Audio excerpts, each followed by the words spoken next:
just heard from House Speaker Mike Johnson about the potential for a government shutdown happening later tonight. Joining us right now to discuss it all is House Minority Leader Hakeem Jeffries. And, sir, thank you for being with us today. I'm not sure if you heard what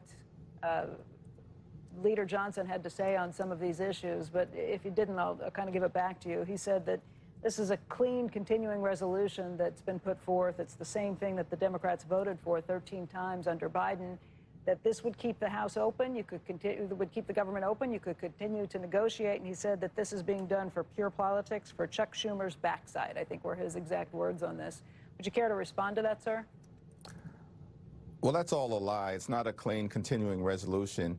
In December of last year, Democrats and Republicans actually passed a bipartisan bill that was signed into law by President Joe Biden, and also had the blessing of then President-elect Donald Trump.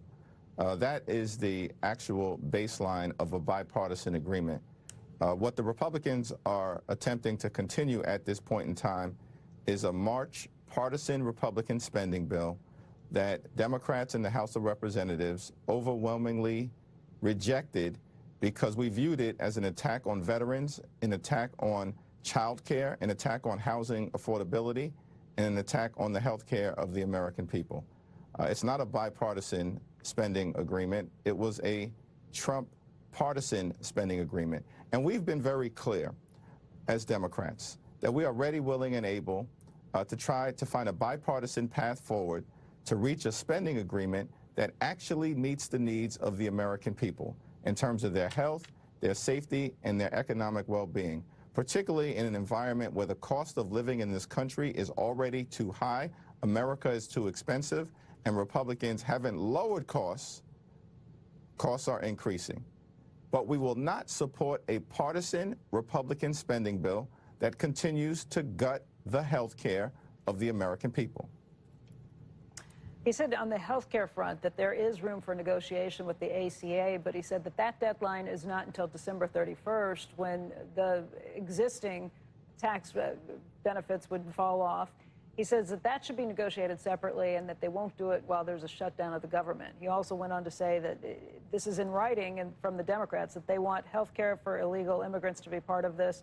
They want to gut $50 billion that was included in the big, beautiful bill for rural hospitals, and that they want money there for corporate public broadcasting as part of this, too. The one big, ugly bill represented the largest attack on Medicaid in American history, the largest cut ever. Hospitals, nursing homes, community-based health clinics are closing all across America as a result, including in rural parts of the country. That one big ugly bill actually stole food from the mouths of hungry children and seniors and veterans, and all of this was done so that Republicans could reward their billionaire donors with massive tax breaks, and in the process skyrocket the deficit by north of $3 trillion. It was entirely irresponsible. It hurts everyday Americans who we should be standing up for in order to reward the wealthiest people amongst us. That's not an acceptable thing. And that's the climate and the environment that we're walking into. That said, we, of course, are willing to try to find that bipartisan common ground. But the urgency, as it relates to the Affordable Care Act tax credits, relates to the fact that beginning tomorrow, notices are going to go out to tens of millions of Americans, and it's going to be clear to them that their premiums, copays, and deductibles are about to skyrocket, thousands of dollars in additional expense in an environment where life is already too expensive for the overwhelming majority of the American people. Is it true that you want to restore American taxpayer benefits to illegal immigrants? Of course not. And thank you for asking that question, because this is also an outright lie. Federal law prohibits the use of taxpayer dollars to provide medical coverage to undocumented individuals. That's the law. And there is nothing in anything that we have proposed that is trying to change that law. We are fighting for the health care of the American people, fighting to deal with the Republican health care crisis, which included the largest cut to Medicaid in American history, It includes the fact that Republicans have refused to extend the Affordable Care Act tax credits time and time again, putting in jeopardy the health care of tens of millions of Americans. It's the fact that Medicare is going to face a $536 billion cut at the end of this year if Congress doesn't act because of what Republicans did in the One Big Ugly Bill. Our fight relates to the fact that hospitals and nursing homes and community-based health clinics are closing. No one in America, the wealthiest country in the history of the world, this great country of ours, should die because they can't find a bed or a room at a hospital because their hospital has closed as a result of what has happened with this Republican health care crisis. And on top of all of that, we see that Republicans have actually launched an assault on medical research in the United States of America in the Republican appropriations bill that is part of this process. Minority Leader, let me just ask you, I'm going back and just looking at this. I think the questions about illegal immigrants getting these benefits go back to a term that's in your proposal that you've put forth that says legally present immigrants are eligible for all of these subsidies. And there's a big question about what lawfully present means. Does that refer to people who are here under the Deferred Action for Childhood Arrivals programs? I guess there's different descriptions of what people see. What does that mean to you, a lawful preference? Would it refer to DACA? We had a meeting with the President of the United States yesterday and made clear, we're not trying to change current law. We are fighting to protect the health care of the American people. In rural America, in suburban America, in urban America, in small town America, in the heartland of America, in black and brown communities all across America. That's what we're doing. That's what this fight is about. Mike Johnson, well, we have a very positive, forward-looking, communicative relationship, but he's been making the point that health care is an extraneous issue. No, health care is not an extraneous issue. It is a central issue to the quality of life of the American people. We don't want to shut the government down. That's not our approach. But Republicans control the House, the Senate, and the presidency. If the government shuts down, it's their decision to do it. But this is a continuing resolution, and it's going to happen. All these things that you want to do, there's no way any of them are going to be negotiated by the time this happens. And if you shut down the government, last time, Democrats point out, you lose FEMA, you lose troop pay, you lose all these different things that are so important to Democrats when they're on the other side of this. If you're not going to get all these other things settled, you need to do the CR to get the government funded and then return to this and do it in the normal course of business for Congress. What is it that would get you to yes? I mean, and I think that you kind of danced around the illegal. You do want to provide health care to illegal immigrants that are here right now. That's a Republican talking point, and it's shameful that you would continue. Of course not. I just said repeatedly that it is not. And we made that clear in the Oval Office to President Trump and to Republican leaders. We've made that clear repeatedly. It's a Republican talking point. In fact, I'm being gentle. It's a lie. We are fighting for the health care of the American people. And what we need to do is to address the Republican health care crisis. What do you need by tonight to get I'll tell you what we need by tonight. Speaker Johnson should call Republican members of Congress back from the vacation that they're on. They were supposed to be here. We were supposed to have votes yesterday and today so that we can actually arrive at a bipartisan agreement to keep the government funded and to do it in a way that actually enhances the quality of life of the American people. So that would actually be a useful first step. Do you think the government is going to shut down? Because it doesn't look like there's much give on either side. Well, we're here. We're in Washington, D.C. We look forward to having conversations throughout the day with the administration and with our Republican counterparts to try to arrive at a bipartisan agreement.